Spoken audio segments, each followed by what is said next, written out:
Samuel புஸ்தகம் 2ஆம் அதிகாரம் 1 சாமுவேல் புஸ்தகம் 2ஆம் அதிகாரம் 8வது வசனத்தை வாசிக்கும்படி கேட்கிறேன். வாசிங்க. அவர் சிறியவனை புழுதியிலிருந்து எடுத்து எளியவனை குப்பையிலிருந்து உயர்த்துகிறார். அவர்களை பிரபுக்களோடே உட்காரவும்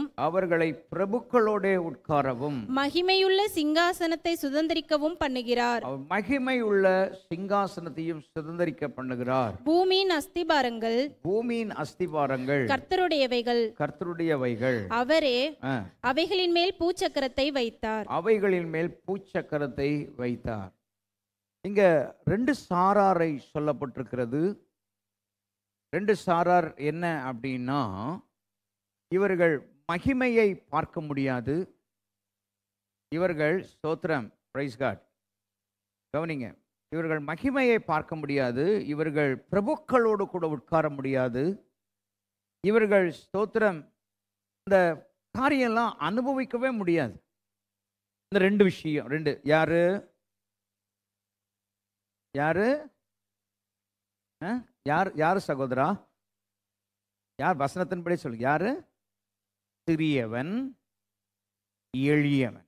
சரியா? சிறியவன், சத்தம் வாய் திறந்து சொல்லுங்க. சிறியவன் எளியவன். ஆண்டவர் இப்படிப்பட்டவர்களுக்கு ஆண்டவர் ஸ்தோத்திரம் ஒரு பெரிய ஆசீர்வாதத்தை தருகிறாராம். அவங்க என்ன, ஏன் சிறியவர், எப்படி இருக்கிறாங்க? அவங்க புழுதியில் இருக்கிறார்கள், குப்பையில் இருக்கிறார்கள். இது எந்த மனுஷனும் விரும்பாதவர்கள், விரும்பக்கூடாதவர்கள், அப்படித்தானே? அலர்ஜி ஆகிறவங்க புழுதி, அப்படிதானே? புழுதி வந்துச்சுன்னா என்ன தும்முவாங்க, அப்படி அலர்ஜி வருகிறதான காரியம், ரைட்டா? நான் சொல்ல குப்பை வீட்டில் சேர்க்க மாட்டோம், வெளியில போடுவோம், ரைட்டா? அவங்க ஒதுக்கப்பட்டவர்கள், அப்படி ஒதுக்கப்பட்ட சிறுவர்கள், சிறுமையானவர்கள், ஆமென், ஸ்தோத்திரம், எளிமையானவர்கள். ஒருவேளை நீங்க கூட அப்படி இருக்கலாம். இங்க என் பேச்சுக்கு மதிப்பே இல்லை பாஸ்டர், என்னை யாரும் மதிக்கவும் மாட்டாங்க பாஸ்டர், ஆளு மாத்திரம் தான் நல்லா வளர்ந்துருக்கேன், நல்லா படிச்சிருக்கிறேன், நல்லா, ஆனால் மதிப்பே இல்லை. நீங்க ஒருவேளை அப்படி இருக்கலாம், அந்த சூழல் நீங்க இருக்கலாம். ஆனா ஆண்டவர் சொல்லுகிறார், ஸ்தோத்திரம், உங்களை ஆண்டவர் பிரபுக்களோடு கூட, ஆமென், ராஜாக்களோடு கூட உட்கார பண்ணுகிற ஒரு டிரான்ஸ்ஃபர்மேஷனை கத்த தர விரும்புகிறார். அல்லேலூயா. நம்முடைய ஆண்டவருடைய சிந்தையை நீங்க புரிஞ்சுக்கிடணும். சங்கீதத்தின் புஸ்தகம் 136ஆம் சங்கீதத்தை நீங்க திருப்பும் போது அதுல ஆண்டவருடையதான காரியம் என்ன அப்படின்னு நீங்க புரிஞ்சுக்கிட முடியும். 136ஆம் சங்கீதத்துல நீங்க சொன்னீங்கன்னா அதுல 23வது வசனத்தை வாசிங்களேன். நம்முடைய தாழ்வில் நம்மை நினைத்தவரை துதியுங்கள். நம்மை நினைக்கிற நம்முடைய தேவன், கைகளை வைத்தால் எளிய சுலபமாக அவருக்கு ஆராதனை செலுத்துங்க. யார் நம்முடைய தேவன்?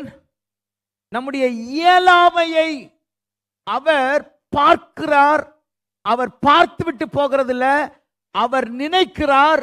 அவர் என்னோடு கூட வாழ்றார். கைகளை வைத்தால் எளிய சொல்லுங்க பார்க்கலாம். புரிஞ்சவங்க மாத்திரம் இங்க மனசுல போனோம், புரிஞ்சவங்க.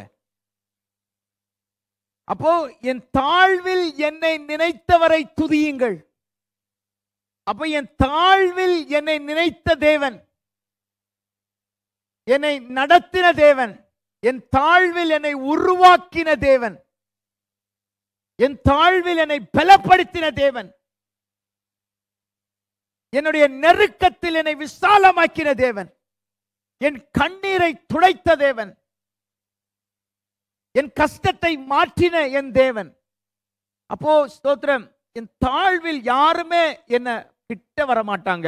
ஆனா என் தாழ்வில் என்னை நினைத்து என்னை ஆசீர்வதிக்கிற என் தேவன் என்னோடு கூட இருக்கிற. கைகளை வைத்தலேலியா சொல்லுங்க. ஆமா, அப்படி இருக்கிறவங்க மாத்திர கையை உயர்த்தி சொல்லலாம். அப்போ ஆண்டவர் சொல்றாரு, ஸ்தோத்திரம், சிறு, ஆமென், இங்க சொல்லப்பட்டிருக்கிறது, ஆமென், சிறியவனை எளியவனை குப்பை தூசியிலிருந்து என்னை உயர்த்துகிற என் ஆண்டவர், நினைத்து பார்க்காத அளவில் உயர்த்துகிற தேவன். முடியாதது என்னை, ஒதுக்கப்பட்ட என்னை, வெறுக்கப்பட்ட என்னை, பிரயோஜனமற்ற என்னை, என்னை ஆண்டவர் இவ்வளவாய் உயர்த்தி வைத்திருக்கிறாரே, இவ்வளவாய் உயர்த்தி வைத்திருக்கிறாரு. நல்ல குடும்பத்தை கொடுத்து உயர்த்தி வைத்திருக்கிறாரு. நல்ல வேலையை கொடுத்து வைத்திருக்கிறாரு. நல்ல ஆசீர்வாதமான நிலவரத்தை கர்த்தர் தந்திருக்கிறாரு. நல்ல சமாதானத்தை கர்த்தர் கொடுத்திருக்கிறாரு. நல்ல சந்தோஷத்தை கர்த்தர் தந்திருக்கிறாரு. ஆண்டவருக்கு நான் எவ்வளவு நன்றியா இருக்கணும். ஆண்டவருக்கு நான் எவ்வளவு ஆமென் பயபக்தியா இருக்கணும். கர்த்தருக்கு நான் எவ்வளவு உண்மையா இருக்கணும். தேவனுடைய பிள்ளையே, நம்முடைய ஆண்டவர் யார் என்பதை நீங்கள் உணர்ந்து கொண்டிருக்கிறீர்கள். எல்லாருக்கும் தெரியும். ஆனா உணராதபடி சத்ருவானவன் ஆமென் பரிசுத்தாவியானவர் கொடுக்கிற அந்த மகிமையை கெடுப்பதற்காக அவன் பல யுக்திகளை செய்ய அவன் காத்து கொண்டிருக்கிறான். தேவன் நமக்கு தந்திருக்கிற இந்த வாய்ப்பை நீங்கள் உணர்ந்து கர்த்தரை மகிமைப்படுத்துவீர்கள் என்று சொன்னால் உன் சிறுமையை, உன் எளிமையை கர்த்தர் மாற்றுவார். எத்தனை பேர் ஆமென் சொல்லுங்க? உன் கண்ணீரை கர்த்தர் மாற்றுவார் பிள்ளையே. உன் துக்கத்தை, உன் வேதனையை கர்த்தர் மாற்றுவார். உன் சிறுமையை கர்த்தர் மாற்றுவார். வேதனையை கர்த்தர் மாற்றுவார். உன் துக்கத்தை கர்த்தர் மாற்றுவார். நீ ஆண்டவருக்காக நிற்க நிற்க கர்த்தர் உன்னை உயர்த்தி கொண்டே இருப்பார். எத்தனை பேர் விசுவாசிக்கிறீங்க? கைகளை உயர்த்தலேலியா சொல்வோமாக. ஆண்டவர் போதுமானவராய் இருக்கிறார். இந்த வார்த்தையை ஆண்டவர் கொடுத்தார் கர்த்தருடைய பிள்ளையே. ரெண்டு கைகளை உயர்த்தி, ஆண்டவரே இன்றைக்கு இந்த வார்த்தையை நான் கேட்பதற்கு எனக்கு கொடுத்த நல்ல கிருபைகளுக்காக ஸ்தோத்திரம் என்று சொல்லுங்களேன். கைகளை திறந்து கர்த்தரை ஸ்தோத்திரம் பண்ணுங்களா. ஆண்டவரே இந்த வார்த்தையை எனக்கு நீர் தாரும் அப்பா. ஆண்டவரே என்னை உயர்த்துகிற தெய்வமே, என்னை உயர்த்துங்க ஆண்டவரே. பிரபுக்களோடு கூட, ராஜாக்களோடு கூட உட்கார பண்ணுங்கப்பா. ஆமென். கர்த்தர் செய்கிறார். பூமியின் அஸ்திபாரங்கள் கர்த்தருடையவைகள். அவரே அவைகளுக்கு மேலாக பூச்சக்கரத்தை வைத்தார். ஆமென். There is a rotation of time. ஆமென். ஹல்லேலூயா. எல்லாம் ஒரு வேலையை கர்த்தர் வைத்திருக்கிறார். அதுதான் அஸ்திபாரம். அவர் கையில தான் எல்லாம் இருக்குது. உன் காலங்களை கர்த்தர் வைத்திருக்கிறார் பிள்ளைய. கையை உயர்த்தி கர்த்தரை ஸ்தோத்திரம் பண்ணுங்க. ஆண்டவரே எனக்கு இந்த கிருபையுள்ள வார்த்தைகளுக்காக ஸ்தோத்திரம். ஆண்டவரே என்னை பிரபுக்களோடு கூட, ராஜாக்களோடு கூட உட்கார பண்ணுங்க. இயேசுவின் நாமத்தில் பிதாவே, ஆமென். ஒரே ஒரு சம்பவத்தை மாத்திரம் நான் உங்களிடத்தில் சொல்லி ஜெபிக்க வேண்டும் என்று விரும்புகிறேன். நீங்கள் எல்லாரும் அதில் இந்த ஜெப நேரத்தை நீங்கள் தெரியப்படுத்த வேண்டும், வந்து ஜெபிக்க வேண்டும் என்பதான நோக்கம். அதற்காக கொஞ்சம் சீக்கிரமாய் முடிக்க வேண்டும் என்று விரும்புகிறேன். தானியேலுக்கு எழுதின தீர்க்க தரிசன புஸ்தகம் 6ஆம் அதிகாரம் 3வது வசனத்தை வாசிக்கும்படி கேட்கிறேன். தானியேல் 6ஆம் அதிகாரம் 3வது வசனத்தை வாசியுங்களேன்.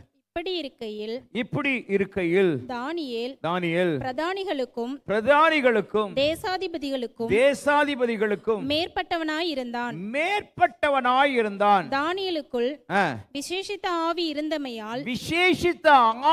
இருந்தமையால் அவனை ராஜ்யம் முழுவதற்கும் அதிகாரியாக ஏற்படுத்த ராஜா நினைத்தான். நல்ல கவனிங்க. தானியேல் யாரு அப்படின்னு நீங்க பாத்தீங்கன்னா, அங்க தானியேல் 1ஆம் அதிகாரம் 1வது வசனத்தை வாசிங்களேன். யூதாவின் ராஜாவாகிய யோயாக்கிம் அரசாண்ட 3ஆம் வருஷத்திலே பாபிலோனின் ராஜாவாகிய நேபுகாத்நேச்சார் எருசலேமுக்கு வந்து அதை முற்றுகை போட்டான். அப்பொழுது ஆண்டவர் யூதாவின் ராஜாவாகிய யோயாக்கிமையும் தேவனுடைய ஆலயத்தின் பாத்திரங்களில் சிலவற்றையும் அவன் கையில் ஒப்பு கொடுத்தார். அவர் அந்த பாத்திரங்களை சினேயார் தேசத்தில் உள்ள தன் தேவனுடைய கோவிலுக்கு கொண்டு போய் அவைகளை தன் தேவனுடைய பண்டசாலைக்குள் வைத்தான். இப்படி கவனிங்க, இது சொல்லிட்டே போலாம். அதாவது 5வது வசனத்தை வாசிங்களா. ராஜா தான் உண்ணும் போஜனத்திலேயும் இப்படி என்னாச்சுன்னா, ராஜா நேபுகாத்நேச்சார் போனாரு. இஸ்ரவேல் ஜனங்கள் அங்க போய் கேப்சர் பண்ணிட்டாரு. அங்க இருக்கிற ஜனங்கள் எல்லாரும் யாரா போயிட்டாங்க? அடிமையா போயிட்டாங்க. சரியா? அந்த அடிமை கூட்டத்துல தான் யாரும் இருக்கிறா? தானியேலும் இருக்கிறான். சரியா? தானியேலும் இருக்கிறான். ஆனா அடிமை யாரு? தானியேல் யாரு? அடிமை. எல்லாம் சொல்லுங்க. தானியேல் யாரு? அடிமை. ஆனா ஆண்டவர் எவ்வளவு உயர்த்தி வச்சிருக்காரு? எவ்வளவு உயர்த்தி வச்சிருக்காரு? இந்த வசனம் வாசித்தோம்ல 6:3. என்ன வாசித்தோம்? பிரதானிகளுக்கு மேல், தேசாதிபதிகளுக்கு மேல்பட்டவனாக கர்த்தர் அவனை உயர்த்தி வச்சிருக்கார். ஒரு அடிமைக்கு இவ்வளவு பெரிய உயர்வு. அல்லேலூயா. ஒரு அடிமை உயர்ந்திருக்கிறான் பிரபுக்களோடு கூட. எளிமை, ஆமென், சிறியவன் அவனை பிரபுக்களோடு கூட, ராஜாக்களோடு கூட உட்கார பண்ணியிருக்கிறார். அல்லேலூயா. சொல்லுங்க பார்க்கலாம்.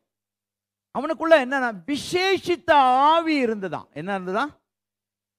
என்ன சொல்லுங்க, சத்தமா சொல்லுங்க. விசேஷித்த ஆவி இருந்தது அவனுக்குள்ள. ஒரு சம்திங் ஸ்பெஷல், ஏதோ ஒரு ஸ்பெஷலான காரியம் அவன்கிட்ட இருந்தது. அப்ப விசேஷித்ததான காரியம் இருக்குது. சரியா? எப்படி வந்துச்சு இது?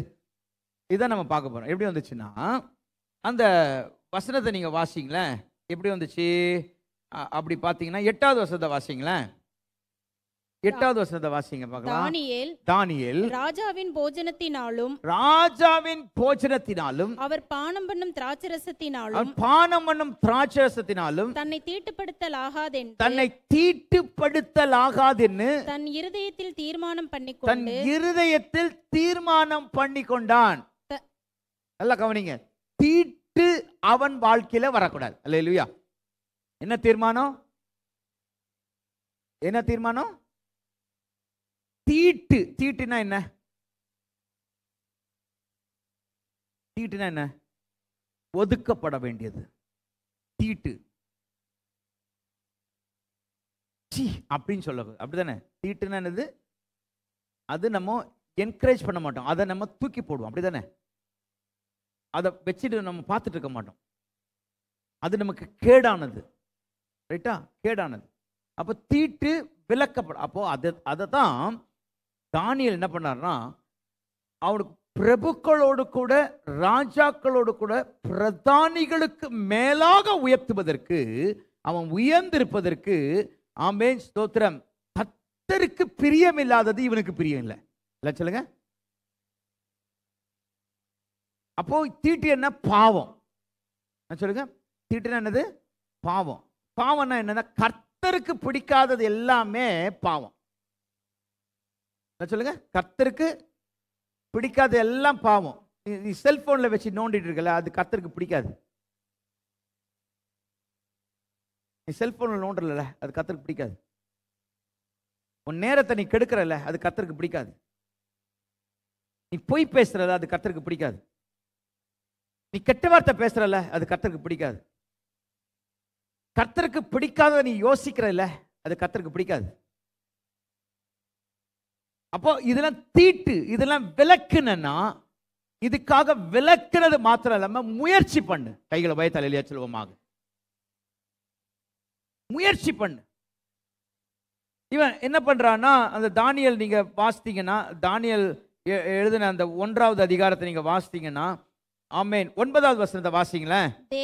தேவன் தானியேலுக்கு பிரதானிகளின் தலைவனிடத்தில் தயவும் இரக்கமும் கிடைக்கும்படி செய்தார். பாத்தீங்களா? அப்போ என்ன பண்ணானா, இவன் அதுக்காக பிரயாசப்பட்டான். தீட்டு எனக்கு வராதபடிக்கு அவன் முயற்சி பண்ணான். கைகளை பயத்தால் இல்லையா சொல்லுங்க பார்க்கலாம்.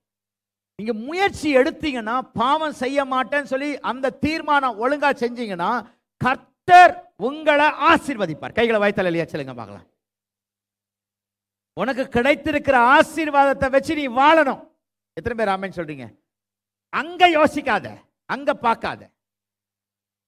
உனக்கு கிடைச்சிருக்கிற மனைவி, உனக்கு கிடைச்சிருக்கிற கணவன், உனக்கு கிடைச்சிருக்கிற பிள்ளைகள், உனக்கு கிடைச்சிருக்கிற வேலை, உனக்கு கிடைச்சிருக்கிற வசதி, உனக்கு கிடைச்சிருக்கிறதான எல்லா சூழலை வச்சு நீ நல்லா வாழு.